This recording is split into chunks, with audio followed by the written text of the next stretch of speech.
La sua storia è una storia ricca di emozioni, ricca di avventure, ma anche ricca di tanto lavoro. Da dove inizia questo percorso così variegato? A 18 anni andavo a fare la raccolta del latte per la latteria di Cison. La latteria di Cison. A 20 anni ho preso in gestione un piccolo caseificio a Rolle, di Cison sempre. Avevo una decina di quintali di latte da gestire e i maiali, come che era consueto sui caseifici. Finito il lavoro del caseificio, ho cominciato col commercio di burro e formaggio. I primi momenti stati molto difficili perché purtroppo con poca esperienza è stato difficile, ho fatto diversi errori, molti perché purtroppo, e dopo ho incominciato a fare l'ingrosso di formaggi e al menuto anche per i mercati. Facendo questo lavoro all'ingrosso e al menuto, nel frattempo ho comprato un'azienda di ristorazione collettiva, la Food Service. L'ho comprata, faceva 300 pasti al giorno e l'ho portata a 2500 pasti al giorno. Le scuole, case di riposo e seguito.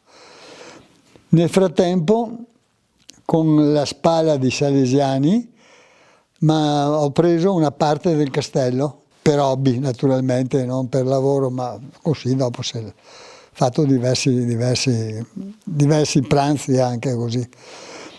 Nel momento che è stato venduto il castello, che ero d'accordo con i salesiani che compravo o che cedevo la parte che avevo tolto da loro, mi hanno proposto Villa Soligo. È venuto Berlusconi, che è stato a dormire anche là, Mastroianni, che era di casa proprio qua a Mastroianni.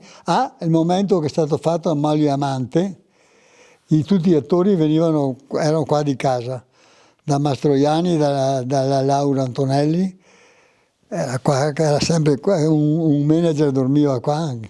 Rimanendo un attimo su Castelbrando è stata anche importante come sede universitaria, percorsi estivi rivolti a studenti internazionali. Sì, in modo particolare i polacchi, erano 30-35 polacchi, con i suoi assistenti,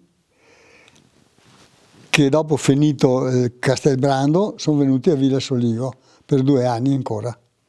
Lasciando un attimo la parentesi, quella mondana, quella della conoscenza, no, dei grandi personaggi, vedendo un po' le sue foto abbiamo visto che ha avuto anche un passato da sportivo, abbiamo visto immagini di cavalli, abbiamo visto l'immagine sua sugli sci. Ci può raccontare la sua esperienza da sportivo, da dove nasce questa passione? Era un mio hobby, avevo sempre 10-12 cavalli.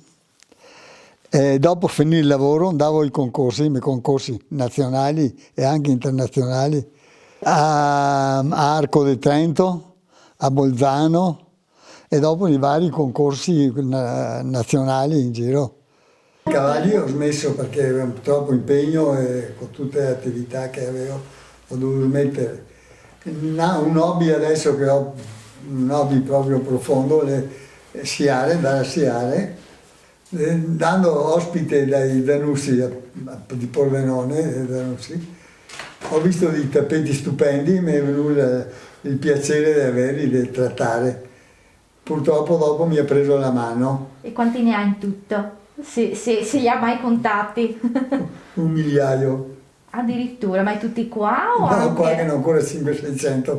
Abbiamo cercato di ripercorrere un po' in linea generale quello che è stato un percorso importante, anche se si potrebbe stare qua ore, vero, a ripercorrere i ricordi.